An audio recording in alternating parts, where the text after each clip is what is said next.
എന്താ പറയുക, wedding photography, wild life photography, butterfly photography, അതും അല്ലെങ്കിൽ ഫിഷ് ഫോട്ടോഗ്രാഫി, ഓംലെറ്റ് ഫോട്ടോഗ്രാഫി, ഇങ്ങനെ പല പേരുകളിൽ നിങ്ങൾ പലതും കേട്ടിട്ടുണ്ടാവും. ഇതൊന്നും ശരിക്കും ടെക്നിക്കലി ഒരു ഫോട്ടോഗ്രാഫി മേഖലയെ കാറ്റഗറൈസ് ചെയ്യുന്നതല്ല. അതിനകത്ത് ഉപയോഗിക്കുന്ന സബ്ജക്റ്റ് അല്ലെങ്കിൽ അവർ കൈകാര്യം ചെയ്യുന്ന വിഷയത്തെ ആസ്പദമാക്കി അവർ ഓരോ പേര് വിളിക്കുന്നതാണ്. അത് ടെക്നിക്കലി നമുക്ക് അതിനെ ഒരു കാറ്റഗറൈസ് ചെയ്ത് കൊണ്ടുവരാൻ പറ്റില്ല. വെഡ്ഡിങ് ഫോട്ടോഗ്രാഫി എന്ന് പറഞ്ഞു കഴിഞ്ഞാൽ ടെക്നിക്കലി അതിനകത്ത് പ്രത്യേകതകളൊന്നുമില്ല. അതിനകത്ത് എല്ലാ ടൈപ്പ് ഫോട്ടോഗ്രാഫിയും നമ്മൾ ഉപയോഗിക്കുന്നുണ്ട്. പക്ഷേ അത് കൈകാര്യം ചെയ്യുന്ന വിഷയം കല്യാണമാണ്, വെഡ്ഡിംഗ് ആണ് അത് കൈകാര്യം ചെയ്യുന്നത്. അതുകൊണ്ട് വെഡ്ഡിംഗ് ഫോട്ടോഗ്രാഫി എന്ന് വിളിക്കുന്നു. അതേസമയത്ത് വൈൽഡ് ലൈഫ് ഫോട്ടോഗ്രാഫിയിൽ എല്ലാ ടൈപ്പ് നമ്മൾ ടെക്നിക്കലി കാറ്റഗറൈസ് ചെയ്യണം. പല തരം ഫോട്ടോഗ്രാഫി വൈൽഡ് ലൈഫിൽ ചെയ്യേണ്ടി വരും. അതുകൊണ്ട് തന്നെ നിങ്ങൾ വൈൽഡ് ലൈഫ് ഫോട്ടോഗ്രാഫി എന്നുള്ള ഒരു വിഷയത്തെ കൈകാര്യം ചെയ്യുന്നതുകൊണ്ടാണ് അതിനെ വൈൽഡ് ലൈഫ് ഫോട്ടോഗ്രാഫി എന്ന് വിളിക്കുന്നത്. അങ്ങനെ ഓരോ വിഷയം, പൂമ്പാറ്റയെക്കുറിച്ച് പഠിക്കുന്നവരാണെങ്കിൽ ബട്ടർഫ്ലൈ ഫോട്ടോഗ്രാഫി എന്ന് പറയും. ഓംലെറ്റ് ഇഷ്ടപ്പെടുന്നവരാണെങ്കിൽ ഓംലെറ്റ് ഫോട്ടോഗ്രാഫിയെക്കുറിച്ച് കൂടുതൽ. ഇതിനകത്തൊക്കെ ടെക്നിക്കലി വ്യത്യസ്തമായ കുറേ ടൈപ്പ് ഫോട്ടോഗ്രാഫികൾ നമുക്ക് ചെയ്യേണ്ടി വരും.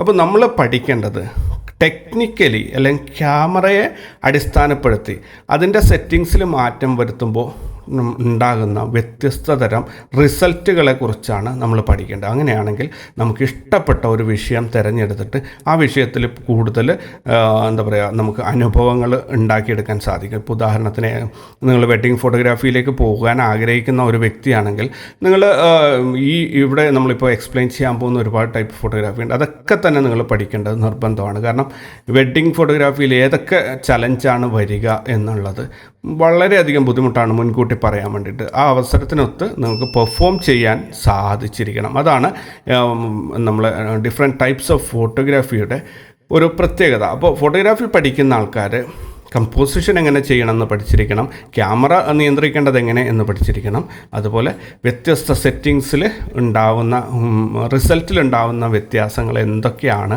എന്ന് വ്യക്തമായി പഠിച്ചിരിക്കണം.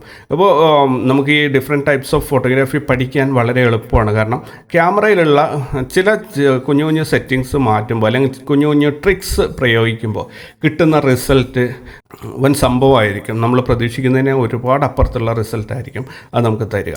അപ്പോൾ നമുക്ക് ഇത് എവിടെ കൊണ്ടുപോയി പ്രയോഗിക്കാനും, ഒരു വെഡ്ഡിങ്ങിലാണെങ്കിൽ വെഡ്ഡിങ്ങിൽ, അല്ലെങ്കിൽ വൈൽഡ് ലൈഫിലാണെങ്കിൽ വൈൽഡ് ലൈഫിൽ, അതിലുള്ള വിഷയം ഏത് തന്നെ ആയിക്കഴിഞ്ഞാലും, കൈകാര്യം ചെയ്യുന്ന വിഷയം ഏതായാലും അതിലുപയോഗിക്കുന്ന മെത്തേഡ് കോമൺ ആയിരിക്കും. അതുകൊണ്ട് നമുക്ക് ഇത് പഠിച്ചു കഴിഞ്ഞാൽ മറ്റുള്ള വിഷയങ്ങളിലേക്ക് എളുപ്പത്തിൽ കയറി ചെന്ന് അവിടെ നല്ല വിജയം നേടാൻ സാധിക്കും. ഇനി നമ്മൾ എങ്ങനെയാണ് ഈ കാര്യങ്ങളെല്ലാം കൂടി കോർത്തിണക്കി കൊണ്ടുപോവുക എന്നുള്ളതാണ് പ്രധാന ചോദ്യം. അവിടെയാണ് നിങ്ങൾ ഓരോരോ ടൈപ്പ് ഫോട്ടോഗ്രാഫിയും പഠിക്കേണ്ടതിൻ്റെ അത്യാവശ്യം നിങ്ങൾക്ക് മനസ്സിലാവുക.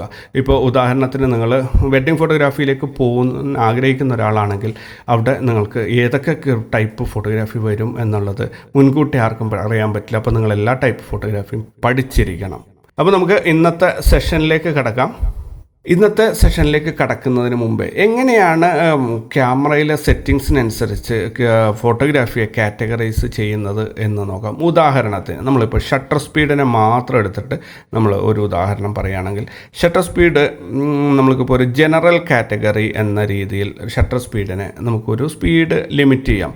അതായത് ഷട്ടർ സ്പീഡ് 1/80 മുതൽ 1/250 വരെയുള്ള ഷട്ടർ സ്പീഡിനെ നമ്മൾ ജനറൽ കാറ്റഗറി എന്ന് പറയും. ഇതിനുള്ള കാരണം എന്താണെന്ന് പറഞ്ഞു കഴിഞ്ഞാൽ 1/80 താഴോട്ടുള്ള ഷട്ടർ സ്പീഡ് 1/60, 1/40, 50 അങ്ങനെയൊക്കെ വരുന്ന ഷട്ടർ സ്പീഡ്, അല്ലെങ്കിൽ 1 സെക്കൻഡ് അങ്ങോട്ട് വരുമ്പോഴൊക്കെ നമ്മൾ ക്യാമറ കയ്യിൽ പിടിച്ച് ഫോട്ടോ എടുക്കുകയാണെങ്കിൽ നമുക്ക് ക്യാമറ ഷെയ്ക്ക് വരാൻ സാധ്യത കൂടുതലാണ്. 1/80 വരെ മാത്രമേ നമുക്ക് കയ്യിൽ പിടിച്ചിട്ട് ക്യാമറ ഉപയോഗിക്കാൻ പറ്റുള്ളൂ.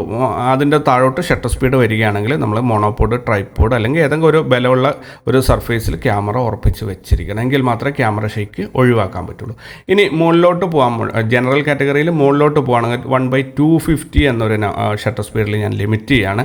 കാരണം 1/250 എന്ന് പറയുന്നത് പറയുന്നത് നിങ്ങളുടെ ഒട്ടുമിക്ക ഫ്ലാഷുകളുടെയും സിങ്ക് സ്പീഡ് 1/250 ആണ്. അതായത് 1/250യുടെ മുകളിലോട്ട് നിങ്ങൾ ഷട്ടർ സ്പീഡ് ഉപയോഗിക്കുകയാണെങ്കിൽ ഫ്ലാഷ് പ്രോപ്പറായിട്ട് വർക്ക് ചെയ്യില്ല. മാനുവൽ മോഡിൽ അല്ലെങ്കിൽ ഒരു ശരാശരി ഫ്ലാഷിൽ അത് വ്യക്തമായിട്ട് നിങ്ങൾക്ക് ചിത്രങ്ങൾ പകർത്തിയെടുക്കാൻ സാധിക്കില്ല. അപ്പോൾ ജനറൽ കാറ്റഗറി എന്ന രീതിയിൽ 1/80 മുതൽ 1/100, 1/125, 160, 1/200, 1/250 ഇത്രയും ഷട്ടർ സ്പീഡുകളെ ഉൾപ്പെടുത്തിക്കൊണ്ട് ഒരു ജനറൽ കാറ്റഗറി എന്ന് നിങ്ങൾക്ക് മനസ്സിലാവാൻ വേണ്ടിയിട്ട് ഞാനൊരു പേരിടുകയാണ്.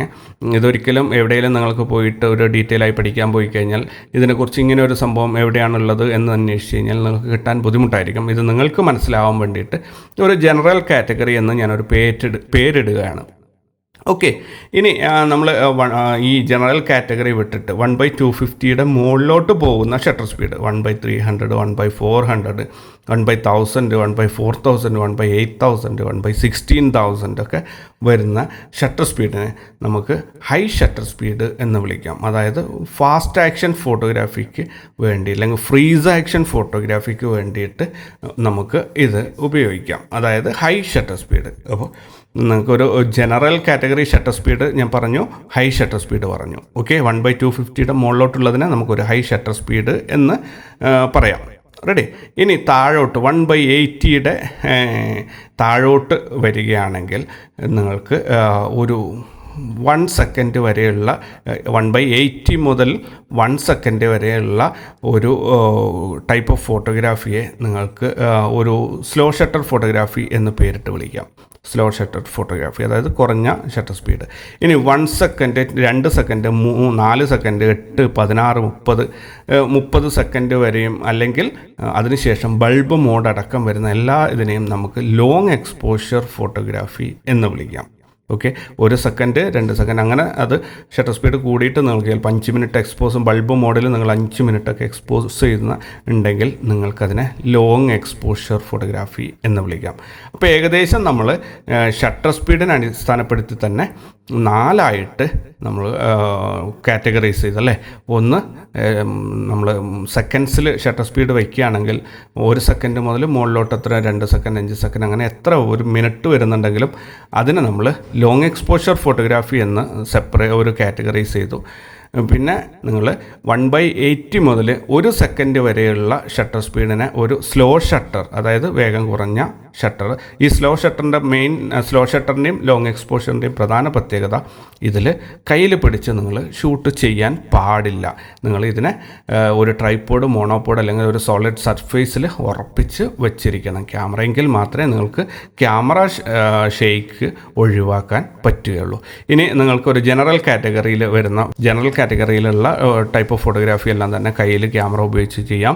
ഹൈ സ്പീഡ് അല്ലെങ്കിൽ ഫ്രീസ് ആക്ഷൻ ഫോട്ടോഗ്രാഫിയിൽ വരുന്ന എല്ലാ കാര്യങ്ങളും തന്നെ നിങ്ങൾക്ക് ക്യാമറ കയ്യിൽ വെച്ചിട്ട് ചെയ്യാം, ഒരു കുഴപ്പമില്ല. അപ്പോൾ ഷട്ടർ സ്പീഡിനെ അടിസ്ഥാനപ്പെടുത്തി തന്നെ നമ്മളിപ്പോൾ 4ആയിട്ട് തിരിച്ചു അല്ലേ. 4 ടൈപ്പ് ഓഫ് ഫോട്ടോഗ്രാഫി നമ്മൾ ഇതിനകത്ത് കൊണ്ടുവന്നു. ഇതേപോലെ നമുക്ക് ക്യാമറയിലുള്ള പല സെറ്റിങ്സിൽ മാറ്റം വരുത്തിയിട്ട് നിങ്ങൾക്ക് ഇതേപോലെ ഒരുപാട് ടൈപ്പ് ഓഫ് ഫോട്ടോഗ്രാഫി ക്രിയേറ്റ് ചെയ്യാൻ പറ്റും. എങ്ങനെയാണ് നമുക്ക് ഓരോ കാറ്റഗറിയും കയ്യിൽ അതായത് പഠിച്ചെടുക്കാൻ പറ്റുക എന്നുള്ള കാര്യങ്ങൾ നോക്കാനാണ് നമ്മൾ ഇനി പോകുന്നത്. അപ്പോൾ ഓരോ ടൈപ്പ് ഫോട്ടോഗ്രാഫിയെക്കുറിച്ച് പറയുമ്പോഴും നിങ്ങൾക്ക് 100% ഫോട്ടോഗ്രാഫി, അതായത് ക്യാമറ മാത്രം ഉപയോഗിച്ചിട്ട് റിസൾട്ട് അച്ചീവ് ചെയ്യാൻ പറ്റുന്ന ചില ടൈപ്പ് ഓഫ് ഫോട്ടോഗ്രാഫി ഉണ്ട്. ചിലത് 50-50 എന്ന് പറയുന്ന മെത്തേഡുണ്ട്. അതായത് 50% ഫോട്ടോഗ്രാഫിയും ബാക്കി വരുന്ന 50% നിങ്ങൾക്കൊരു സോഫ്റ്റ്വെയറിൻ്റെ അല്ലെങ്കിൽ കമ്പ്യൂട്ടറിൻ്റെ സഹായത്തോടു കൂടി മാത്രം ചെയ്ത് 100% കംപ്ലീറ്റ് ചെയ്യാൻ പറ്റുന്ന ടൈപ്പ് ഓഫ് ഫോട്ടോഗ്രാഫികളുണ്ട്. ചിലത് 25-75 ഉണ്ട്. അതായത് 25% മാത്രമാണ് നിങ്ങൾക്ക് ഫോട്ടോഗ്രാഫി വരുന്നത്. ബാക്കി 75% കാര്യങ്ങളും നിങ്ങൾ സോഫ്റ്റ്വെയറിൽ തന്നെ ചെയ്യേണ്ടതായിട്ടുള്ള കാര്യങ്ങളുണ്ട്. പിന്നെ ചില ടൈപ്പ് ഫോട്ടോഗ്രാഫി നിങ്ങൾ 100% സോഫ്റ്റ്വെയർ അല്ലെങ്കിൽ ഒരു 95% നിങ്ങൾ സോഫ്റ്റ്വെയറിൽ തന്നെ നിങ്ങൾക്ക് ചെയ്യേണ്ടതായിട്ട് വരും. അത് ഏതൊക്കെയാണെന്ന് ചോദിച്ചു കഴിഞ്ഞാൽ അത് നമ്മൾ ഈ ഒരു സെഷനിൽ ഉൾപ്പെടുത്തിയിട്ടില്ല. അത് സോഫ്റ്റ്വെയറിൽ ചെയ്യേണ്ടത് ഫോട്ടോ കോമ്പോസിറ്റിങ് അല്ലെങ്കിൽ ഫോട്ടോ ആർട്ട് എന്ന് പറയുന്ന സംഭവങ്ങളാണ്. അതിൽ നിങ്ങൾക്ക് ഫോട്ടോ എടുക്കണം നിർബന്ധമില്ല. നിങ്ങൾ ആരുടെ ഫോട്ടോ ഉപയോഗിച്ച് കഴിഞ്ഞാലും അതിനകത്ത് നിങ്ങൾ പല ഫോട്ടോസ് ഒന്ന് വെട്ടിയെടുത്ത് ഒരു പ്രത്യേക ഒരു ഡ്രീമി ഫീൽ ഉണ്ടാക്കുന്ന കമ്പോസിറ്റിംഗ് എന്നാണ് അതിനെ പറയുക. ഫോട്ടോഗ്രാഫി മേഖലയിൽ തന്നെ ഒരു സംതിങ് ഇൻട്രസ്റ്റിംഗ് ആയിട്ടുള്ള ഒരു മേഖലയാണ് കമ്പോസിറ്റിംഗ്. അപ്പം അതിനെക്കുറിച്ച് ഡീറ്റെയിൽ ആയി പഠിക്കുന്നവർ മറ്റുള്ള സോഴ്സുകളിൽ നിന്നും കൂടുതൽ വിവരങ്ങൾ ശേഖരിക്കാൻ ശ്രമിക്കുക. ഈ ഒരു സെഷനിൽ ഫോട്ടോ കമ്പോസിറ്റിംഗ് ഉൾപ്പെടുത്തിയിട്ടില്ല, കാരണം ഇത് ഫോട്ടോഗ്രാഫി ക്ലാസ്സാണ്, ഇതിനകത്ത് എഡിറ്റിംഗ് ഇല്ല. ഓക്കെ, അപ്പോൾ നിങ്ങൾക്ക് ഫോട്ടോ കമ്പോസിറ്റിംഗ് ഒഴികെ 3 ടൈപ്പും, അതായത് ഒന്ന് 100% ഫോട്ടോഗ്രാഫി എന്ന് പറയുന്നതും, മറ്റൊന്ന് 50-50യും, മറ്റൊന്ന് 25-75 വരുന്ന രീതിയിലും നിങ്ങൾക്ക് ഇവിടെ വിവരങ്ങൾ ഷെയർ ചെയ്യപ്പെടുന്നതായിരിക്കും. അപ്പോൾ നമ്മൾക്ക് ആദ്യം ഞാൻ ഓരോരോ കാര്യങ്ങൾ, ഓരോ ടൈപ്പ് ഫോട്ടോഗ്രാഫി വരുമ്പോഴും നിങ്ങളോട് ഇത് ഇങ്ങനെയാണ്, ഇതിൻ്റെ മെത്തേഡ് എങ്ങനെയാണ്, 50-50 ആണോ അല്ല 25-75 ആണോ 100% ആണോ എന്നുള്ളത് നിങ്ങളോട് വ്യക്തമായിട്ട് പറഞ്ഞു തരുന്നതായിരിക്കും. ചില സുഹൃത്തുക്കൾക്ക് കമ്പ്യൂട്ടർ ഇല്ലാത്തവരുണ്ട്, ചില ആൾക്കാർക്ക് ക്യാമറ ഇല്ലാത്തവരുണ്ട്, അങ്ങനെ പല ബുദ്ധിമുട്ടുകളുള്ളവരുണ്ട്, പക്ഷേ എല്ലാ സൗകര്യങ്ങളും ഉള്ളവരും ഉണ്ട്. അപ്പോൾ നമുക്ക് എന്തായാലും ഫോട്ടോഗ്രാഫി ചെയ്യുന്നവർക്ക് ഇന്നത്തെ കാലത്ത്, ഫിലിം കാലത്താണെങ്കിൽ നമുക്ക് ഫിലിമിൽ ഫോട്ടോ എടുത്തു കഴിഞ്ഞാൽ ഏതെങ്കിലും ഒരു സ്റ്റുഡിയോയിൽ വെച്ചത് എക്സ്പോസ് ചെയ്യാൻ പറ്റുമായിരുന്നു, അല്ലെങ്കിൽ എക്സ്പോസിങ് അല്ലെങ്കിൽ അത് പ്രിൻ്റ് എടുക്കാൻ പറ്റുമായിരുന്നു. ഇന്നിപ്പോൾ അങ്ങനെയല്ല.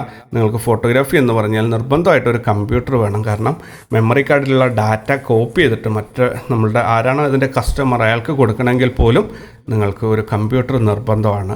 കമ്പ്യൂട്ടർ ഇല്ലാതെ ഡിജിറ്റൽ ഫോട്ടോഗ്രാഫി മുന്നോട്ട് കൊണ്ടുപോവുക എന്നുള്ളത് വലിയൊരു ബുദ്ധിമുട്ടുള്ള കാര്യം തന്നെയാണ്.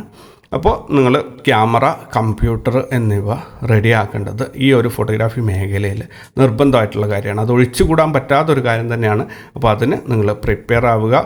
ക്യാമറ അതേപോലെ കമ്പ്യൂട്ടർ, ഇത് രണ്ടും നിങ്ങളുടെ കയ്യിൽ ഉണ്ട് എന്ന് ഉറപ്പ് വരുത്തുക.